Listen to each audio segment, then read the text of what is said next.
de defesa da Constituição. Pessoal, vamos chegando para mais uma videoaula aqui no YouTube, agora tratando do controle concentrado de constitucionalidade. Coloca aí então o título da nossa videoaula de hoje: controle concentrado de constitucionalidade. Controle concentrado de constitucionalidade. Senhores, olha só, em primeiro lugar, a gente tem que associar o controle concentrado a um controle de natureza abstrata. Fizemos com o controle difuso ao associarmos o controle difuso com um controle de natureza concreta. Por quê? Porque o controle difuso ele se realiza em um caso concreto, ele se estabelece em um caso concreto, em uma lide qualquer. Por isso que a questão constitucional no controle difuso não é a questão principal, porque em verdade o objeto do processo lá no controle difuso é um negócio jurídico, é uma questão de propriedade, é um direito de posse, é uma ação de despejo. Eu tenho uma lide qualquer no âmbito da qual se suscita uma questão a respeito da inconstitucionalidade da norma. Essa questão vai ser suscitada preliminarmente, ela vai criar um incidente no processo para ser resolvido, e a gente sabe que essa questão constitucional lá no controle difuso, ela é prejudicial em relação às demais matérias de direito. Não é, portanto, a questão a respeito da inconstitucionalidade da norma no controle difuso a questão principal. O processo não existe em razão disso, ao contrário do que se verifica aqui.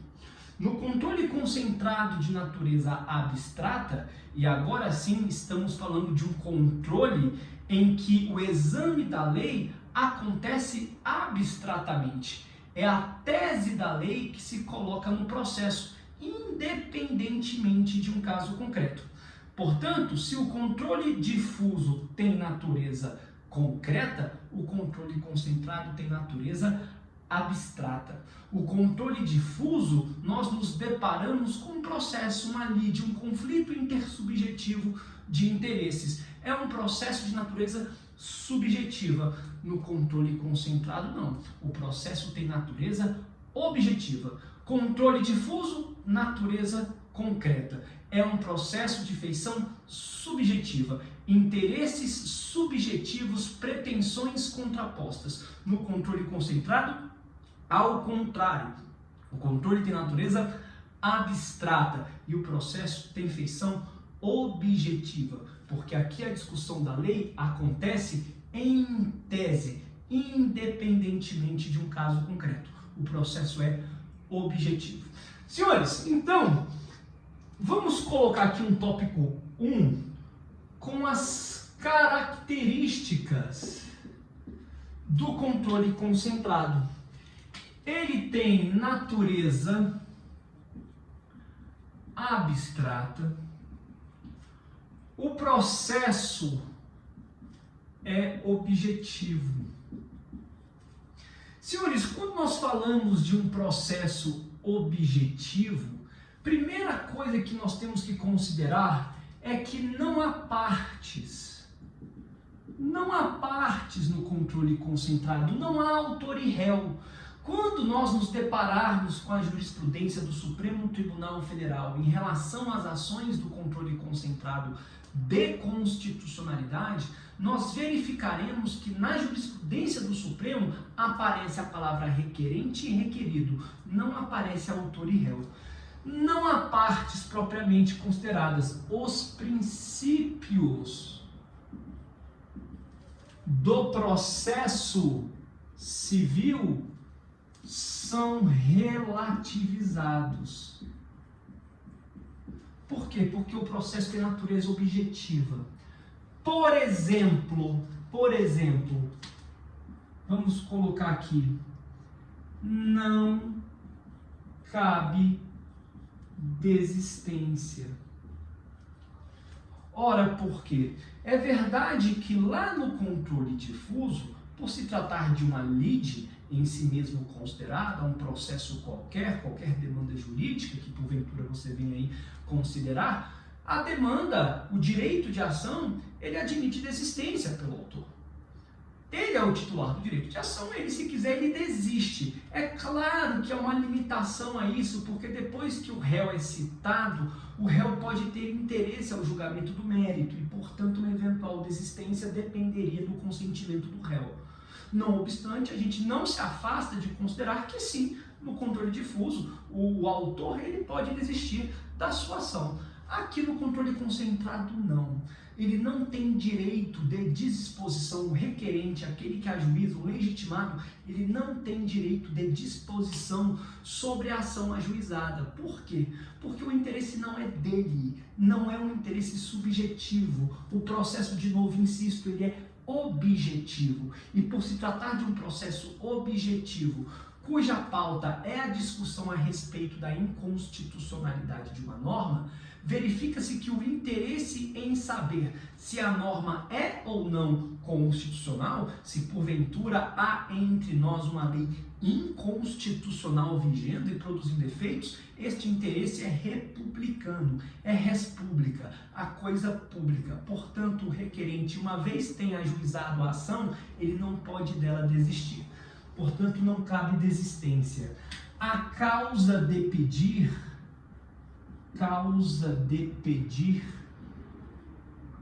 aberta. A causa de pedir é aberta.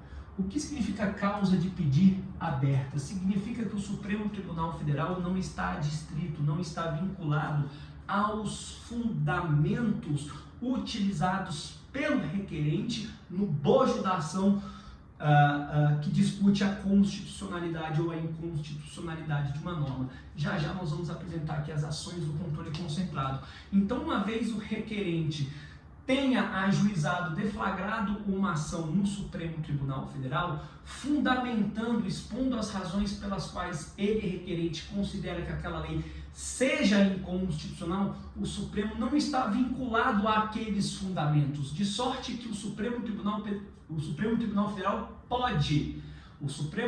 Federal pode decidir a respeito da inconstitucionalidade de uma norma a partir, à luz de fundamentos diversos daqueles que foram considerados pelo requerente. Então, se porventura o requerente ajuiza uma ação direta de inconstitucionalidade, acusando que a lei X seja inconstitucional, porque viola o artigo 37 da Constituição Federal, o Supremo Tribunal Federal pode sim declarar a inconstitucionalidade da lei X, mas não exatamente em razão da lei X violar, subverter o artigo 37. O Supremo Tribunal Federal pode declarar a inconstitucionalidade da lei X por outros fundamentos, mesmo que estes fundamentos não constem, não estejam veiculados na petição inicial. Ainda assim, o Supremo Tribunal Federal, portanto, poderá declarar a inconstitucionalidade, porque a causa de pedir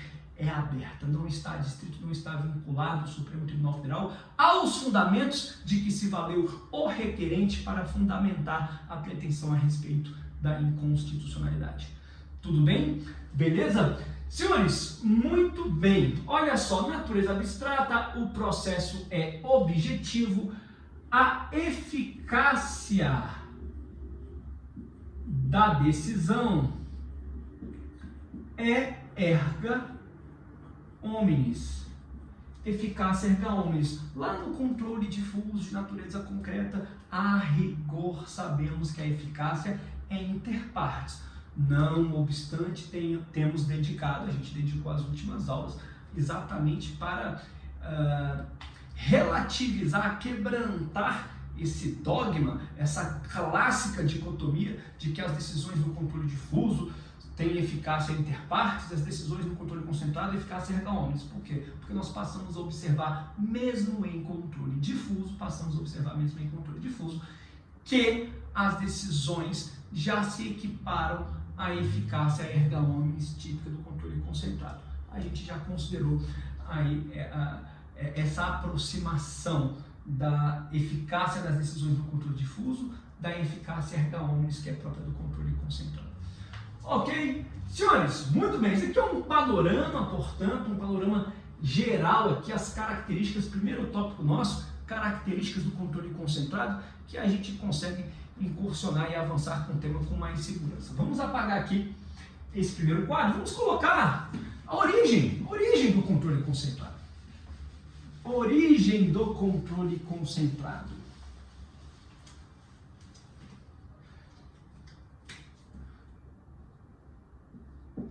Eu já tive a oportunidade de falar que o controle concentrado ele é tardio em relação ao controle difuso. Por quê?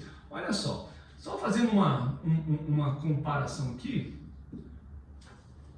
né? O controle concentrado, controle difuso, controle concentrado. O controle difuso, ele chega nos Estados Unidos em 1803. No Brasil, ele chega no decreto 848 de 1890. A primeira Constituição é a Constituição Republicana de 1891. O controle concentrado, ele chega na Áustria em 1920, Constituição Austríaca. No Brasil, ele chega no ano de 1965, por ocasião da emenda constitucional número 16. Essa emenda constitucional número 16 foi a qual Constituição? A Constituição Federal de 1946. Então o ano é de 1965. A Constituição que foi emendada é a Constituição de 46. Essa emenda inseriu lá no artigo 101, inciso 1, a linha K. Essa linha K trouxe o quê? Trouxe a representação de inconstitucionalidade. Tá? Trouxe o quê? A representação de inconstitucionalidade. Quem podia ajuizar isso daqui? O Procurador-Geral da República. Então eu tinha uma ação apenas e um legitimado apenas. O controle concentrado, portanto, ele é instituído na Constituição de 46 no ano de 1965. Veja que de 1890 até 1965, quase um século depois, é que a gente passa a conhecer o controle concentrado. Mesmo assim, passamos a conhecê-lo de forma muito tímida, porque é apenas uma ação e apenas um legitimado. Tudo bem? Senhores, agora, na Constituição Federal de 88, a gente tem, olha aqui,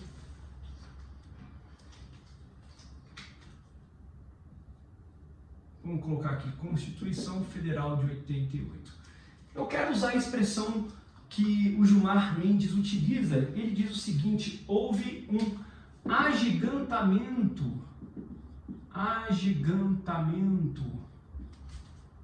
do controle concentrado na Constituição Federal de 88. Por que houve um agigantamento? Porque lá na Constituição de 46, com a emenda número 16 de 65, nós observamos apenas um legitimado e apenas uma ação. Legitimado, Procurador-Geral da República. A ação era a representação de inconstitucionalidade. E agora, no cenário da Constituição de 88, o que a gente observa? Senhores, olha só, com relação aos legitimados,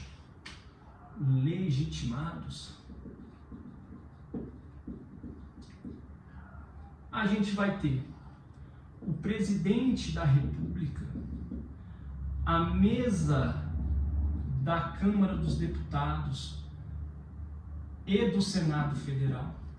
Nós teremos o Procurador-Geral da República, nós teremos a mesa das Assembleias Legislativas e da Câmara Legislativa do Distrito Federal, nós teremos o Conselho Federal da Ordem dos Advogados do Brasil e nós teremos também os partidos políticos com representação no Congresso Nacional. Nós teremos os governadores de Estado, as entidades de classe de âmbito nacional e teremos as confederações sindicais. Senhores, muito bem, Presidente da República, Mesa da Câmara dos Deputados do Senado, PGR, Mesa das Assembleias Legislativas, Conselho Federal do OAB, partidos políticos, governadores de estados, entidades de classe de âmbito nacional e confederações sindicais. Olha o leque de legitimados que nós temos. A Constituição Federal de 88, ela trouxe um rol extenso de legitimados no artigo 103 da Constituição. Você verifica lá. Estes legitimados aparecem no artigo 103, ou seja, além do PGR, que até então era o único contemplado com a legitimidade para ajuizar uma ação do controle concentrado, outros órgãos e autoridades e entidades passaram a possuir a legitimidade para provocar o Supremo, para exercer o controle concentrado.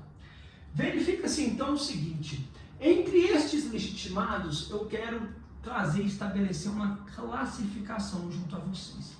Olha só, estes legitimados aqui, ó, Presidente da República, Mesa da Câmara dos Deputados, Procurador-Geral da República, Conselho Federal do OAB e os partidos políticos com representação no Congresso Nacional, a gente vai chamar esses legitimados de legitimados universais.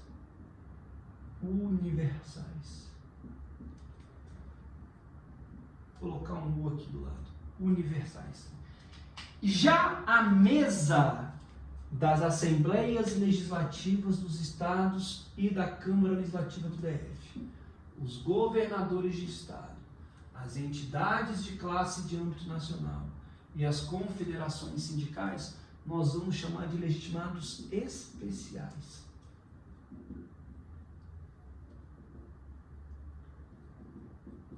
Muito bem, professor. O que distingue um legitimado universal de um legitimado especial? O Gilmar Mendes nos ajuda a compreender e nos dá uma dica para a gente entender como é que é essa classificação. Entenda o legitimado especial como aquele que deve comprovar pertinência temática. Essa é a nota distintiva. Os legitimados especiais, para ajuizarem uma ação do controle concentrado de constitucionalidade, devem comprovar pertinência temática. O que é a pertinência temática? O Gilmar Mendes fala, é como se fosse o interesse de agir.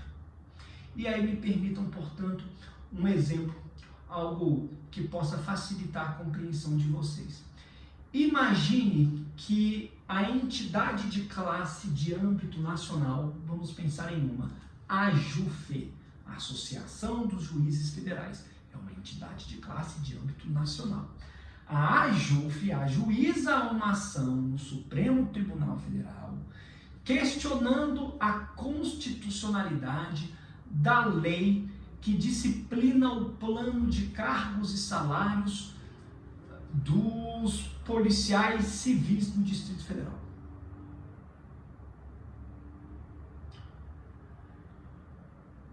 O que uma coisa tem a ver com a outra? Por que que os juízes federais estão interessados na lei que regulamenta o plano de cargos e salários da Polícia Civil do DF?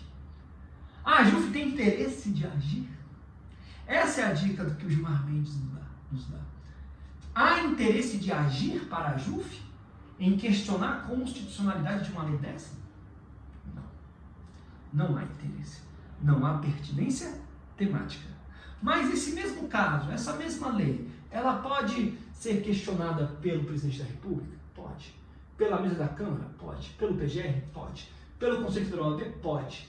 Pelos partidos políticos com representação no Congresso Nacional? Pode. Porque os legitimados universais não precisam comprovar pertinência temática. O Conselho Federal da OAB é uma entidade de classe de âmbito nacional. É verdade, mas nós temos um inciso próprio na Constituição, só nosso. Nós não nos misturamos com as demais entidades de classe. Nós somos um legitimado universal, enquanto os demais são legitimados especiais. Eles precisam comprovar a pertinência temática, nós não. Pela missão que a OAB ocupa no cenário republicano em defesa dos direitos, liberdades, garantias, nós podemos questionar qualquer coisa. Não há necessidade do Conselho Federal da OAB, apesar de ser uma entidade de classe, de comprovar a pertinência temática. Nós somos legitimados universais. Perfeito? Tudo bem essa distinção, legitimados universais e especiais? Senhores, aqui uma consideração. Quem precisa de advogado? Aqui, ó. Quem vai precisar de advogado? As entidades de classe, tá? Aqui, ó, advogado. E as confederações sindicais.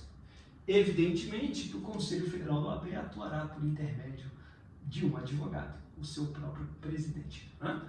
Os demais não precisam de advogado. O entendimento é que a capacidade postulatória decorre do próprio texto constitucional. Mas para estes sim, para estes é necessário advogado. Tá? Ok? Aqui também me esqueci, perdão. Tá? Os partidos políticos também vão precisar de advogado. Tá bom? Ok? Senhores, olha só, atenção aqui. Estes legitimados que atuam precisando de advogado, a jurisprudência do Supremo Tribunal Federal entende que a procuração outorgada deve especificar exatamente quais são os dispositivos de lei que serão questionados na ação. Porque, do contrário, se colocaria o risco, se assumiria o risco de, porventura, o próprio advogado se arrogar como um legitimado para questionar a lei. Ora, a procuração deve definir. O legitimado não é a entidade de classe? Então a entidade de classe vai outorgar na procuração poderes para que o advogado questione os dispositivos especificados na procuração. Se os dispositivos não aparecerem especificados na procuração e o relator no Supremo verificar que há dispositivos sendo questionados, além daqueles que foram mencionados na procuração, o relator no Supremo vai mandar emendar a inicial para apresentar uma nova procuração, sob pena de indeferimento da petição inicial. Não se admite o questionamento de dispositivos, não se admite, se estes dispositivos não estiverem mencionados especificamente no instrumento de procuração. Beleza? Ok? Maravilha! Senhores, vamos apagar aqui essa questão dos legitimados. Eu quero agora tratar com vocês a respeito das ações. Olha o rol de legitimados, né? Ou seja, houve um agigantamento, sem dúvida, com relação ao leque de legitimados. Antes nós só tínhamos o PGR, lá na Constituição de 46. Né? Na Constituição de 46 só tinha o PGR. E agora, quais são as ações? Senhores, olha aqui. As ações no controle concentrado.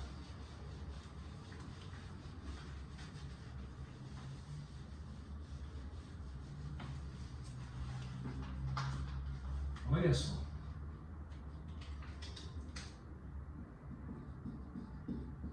Eu vou ter a ADI, que é a Ação Direta de Inconstitucionalidade.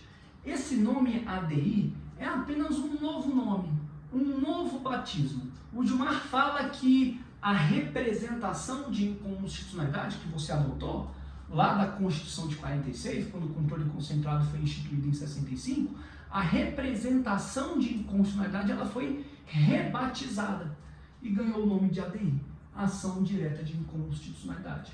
De representação de inconstitucionalidade, passamos a uma ação direta de inconstitucionalidade. Além da ADI, nós temos a ADPF, que é a arguição de descumprimento de preceito fundamental. E nós temos a ADIO, com O minúsculo, que é a ação direta de inconstitucionalidade por omissão. E nós temos a ADC, que é a ação declaratória de constitucionalidade. Senhores, essas três aqui, elas vieram no texto originário da Constituição de 88. A ADC, todavia, ela veio com a emenda constitucional número 3 de 93. Às vezes aparecem em algumas provas colocando a ADC no texto originário. Não. A ADC, que é a ação declaratória de constitucionalidade, ela só veio com a emenda número 3 de 1993. Tudo bem? Beleza? Senhores, quando essa aula que eu estou gravando for disponibilizada para vocês, quando eu souber que naquele dia, né, a gente vai ter essa aula disponibilizada, eu vou disponibilizar também um material, olha aqui, coloca aqui o seguinte, ó.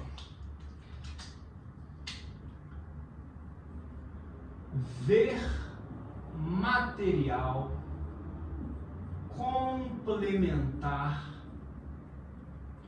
a respeito do objeto de cada uma das ações. Tem um quadro lá que a gente define isso. Teremos depois uma videoaula para falar disso aqui? Teremos. Mas eu já compartilho o material complementar que você já dá uma lida, vai ficar bem estruturado, vai ficar legal. Ok? Beleza? Muito bem. Senhores, olha só, realmente o controle concentrado, então, ele passa a ter uma primazia em relação ao controle difuso. Antes, a nossa tradição, sem dúvida, a nossa tradição até a Constituição de 88, era a tradição de um sistema judicial de controle difuso de constitucionalidade, porque o controle concentrado, apesar de instituído em 65, foi instituído de forma muito tímida. Quase não havia experiência com o controle concentrado. A partir da Constituição de 88, muda o cenário na jurisdição constitucional, tendo em vista o leque de legitimados e a ampliação dos instrumentos disponíveis a estes legitimados para provocarem o controle concentrado junto ao Supremo.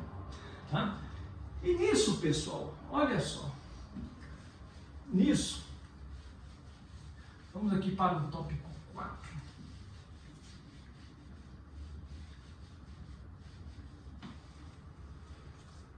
Tópico 4. Por que concentrado?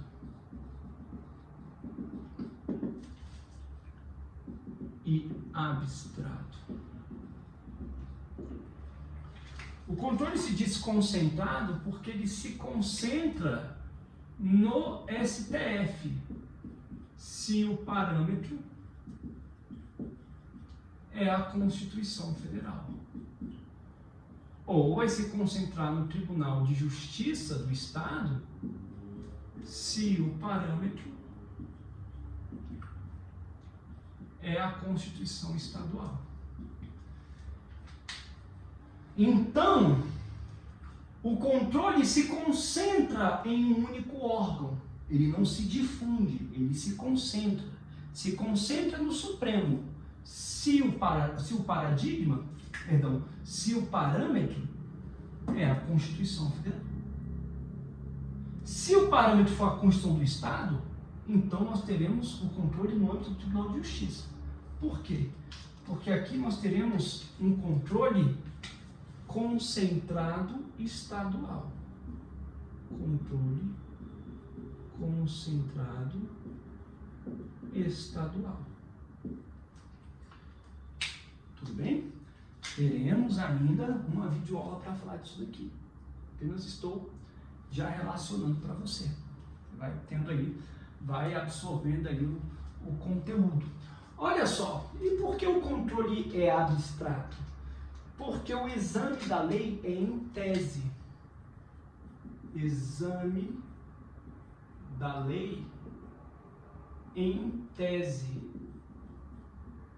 Ou seja, a análise é dissociada de um caso concreto.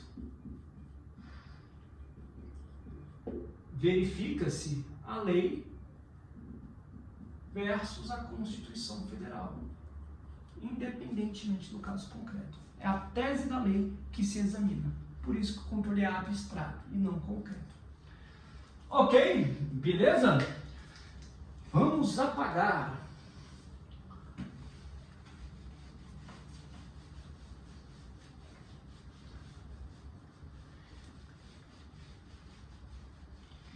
Existe, pessoal, uma relação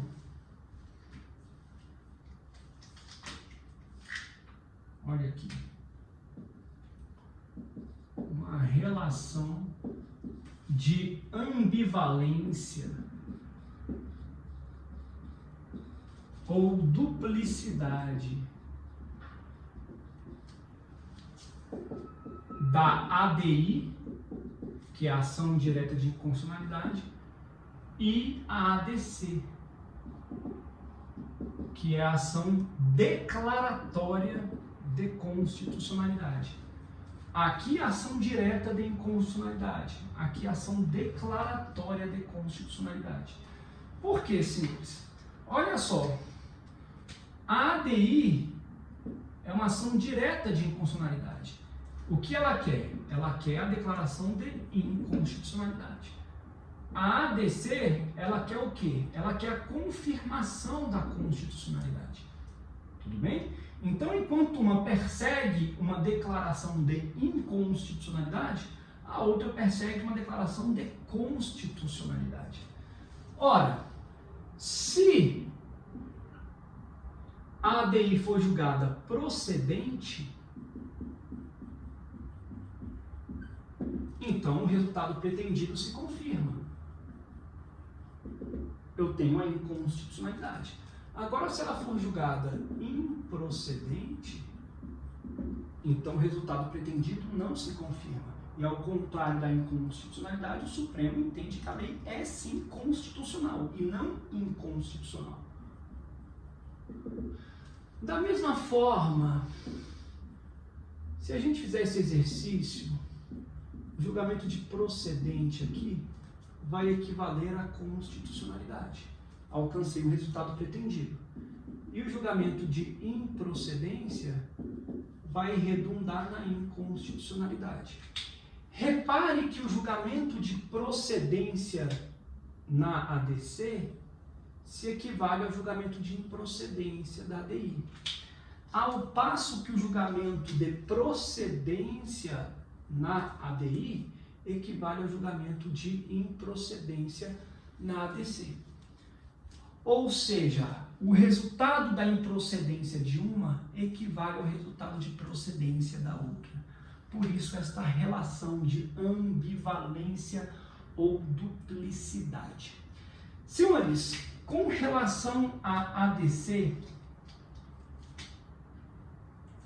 ela pretende a confirmação da constitucionalidade da norma. Por quê? Porque é uma controvérsia judicial, não jurídica. Não é uma controvérsia jurídica, é uma controvérsia judicial. Os tribunais não estão sabendo lidar com isso daí. Alguns tribunais acham que a lei é constitucional, outros acham que a lei é inconstitucional. Há um sentimento de insegurança jurídica em razão da controvérsia judicial que se verifica. É isso que enseja que justifica a ADC. se pretende afastar a dúvida a respeito da constitucionalidade. Portanto, uma nota interessante, uma lei que entra em vigência hoje, eu posso questionar a constitucionalidade dela amanhã por intermédio de uma DI? Posso. Mas posso fazê-lo mediante ADC? Não. Por quê? Porque se a lei adquiriu vigência hoje, não deu tempo ainda de se verificar a controvérsia judicial. É pressuposto de admissibilidade da ADC a comprovação da controvérsia judicial, mediante a colação de acórdãos díspares com entendimentos divergentes a respeito da constitucionalidade do ato normativo. Tudo bem? Beleza? Ok, pessoal, olha só.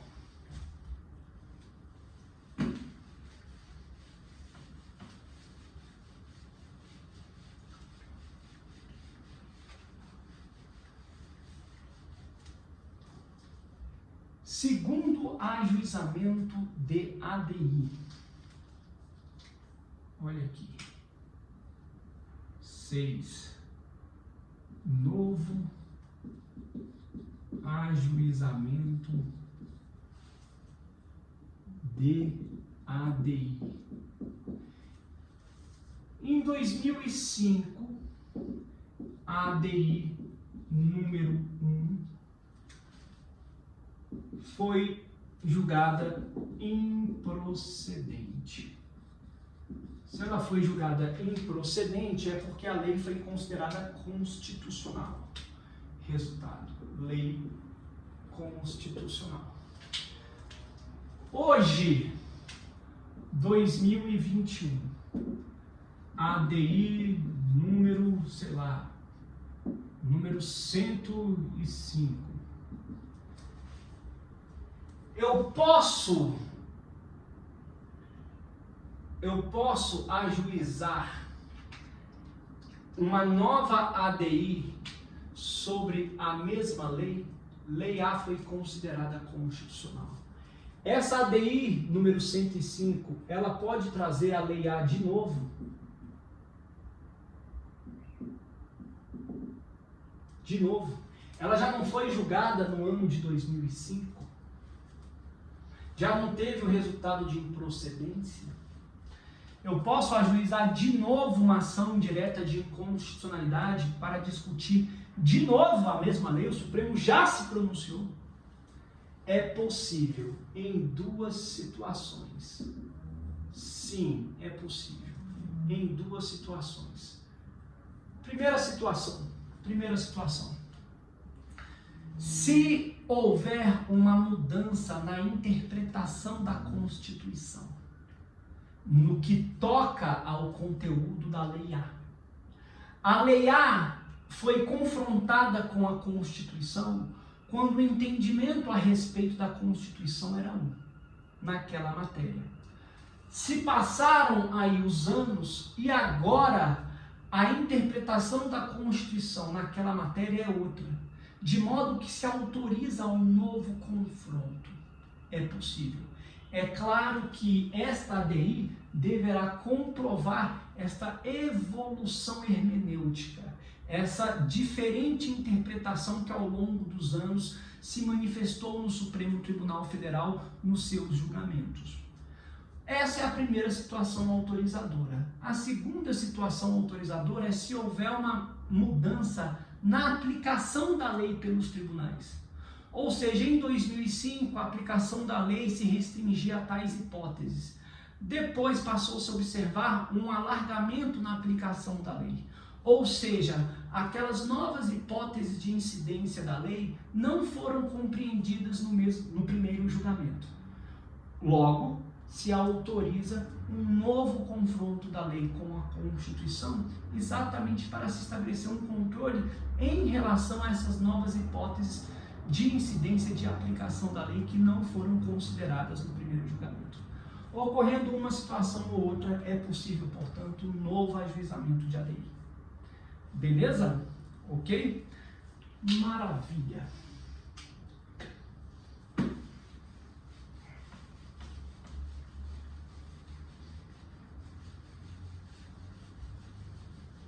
Bom demais.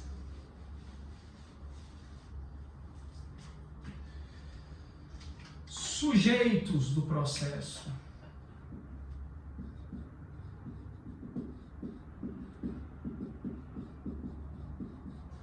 Eu vou ter o requerente, eu vou ter o requerido, eu vou ter o Procurador-Geral da República, eu vou ter o Advogado-Geral da União e eu vou ter, eventualmente, o amicus curiae. Quem que é o requerente? É o legitimado. É o legitimado. Quem que é o requerido? Quem que é o requerido? O requerido vai ser os órgãos, autoridades responsáveis pelo ato normativo. Ah, é, professor? Quem? A mesa da Câmara, a mesa do Senado, o presidente da República. Estes órgãos, essas autoridades que participaram do processo legislativo, serão os requeridos. Eles são responsáveis pelo ato normativo. Eles são os responsáveis. Procurador-Geral da República? Sim. O Procurador-Geral da República, ele pode participar como legitimado e como fiscal pelo Ministério Público, claro. Uma pergunta que se coloca, o PGR, ele vai participar como fiscal da lei, mesmo, ele vai emitir parecer, mesmo quando ele próprio houver ajuizado? Sim. Ah, professor, mas é muito óbvia a posição dele. Não, ele pode mudar de ideia. Então, o PGR, mesmo nas causas que ele próprio tem ajuizado, ele vai participar, sim. Ok? A AGU vai atuar como defensor legis. Defensor legis. Senhores, se o AGU vai atuar como defensor legis, isso significa o quê? Que ele vai atuar em defesa da presunção de constitucionalidade da lei. O AGU vai então atuar em todas as ações? Não. Faz sentido o AGU atuar na ação declaratória de constitucionalidade? Não faz sentido algum. Por quê? Porque já se persegue, já se defende a confirmação da constitucionalidade. Não há necessidade do AGU atuar como defensor legis se o próprio objeto do processo já gravita em torno da defesa do ato normativo. Não há necessidade. Nas demais ações, sim. Nas demais ações, o AGU vai atuar para defender a presunção de constitucionalidade da lei. Beleza. Pessoal, porém, há duas situações em que o AGU não atuará. Tá? Então, vamos colocar aqui três situações aqui, ó. A gente tem três hipóteses que dispensam o AGU. Tá? Três hipóteses que o AGU não vai atuar. Uma, na ADC, porque não faz sentido mesmo. Segunda, se já houver entendimento do Supremo Tribunal Federal estabelecido em sede de controle difuso. Porque se o Supremo Tribunal Federal em controle difuso já houver pronunciado pela inconstitucionalidade da lei, não precisa o AGU ficar dando murro em ponta de faca. Ele estará dispensado de atuar em defesa daquele ato normativo. Então, se já houver decisão em controle difuso. A terceira hipótese é lei estadual que invade competência de lei federal. Lei estadual que invade competência de lei federal. Como que o AGU, Advogado-Geral da União, vai defender a constitucionalidade de uma lei estadual que invade competência da União? O advogado-geral é da União. Ele não tem como defender a constitucionalidade de uma lei do Estado que invade a esfera de competência da União. Então, essas três hipóteses aqui são as 3 exceções à atuação do AGU no controle concentrado de constitucionalidade. Em relação ao amicus curiae, o que é o amicus curiae? É o amigo da corte. O amigo da corte. O que é necessário entender aqui?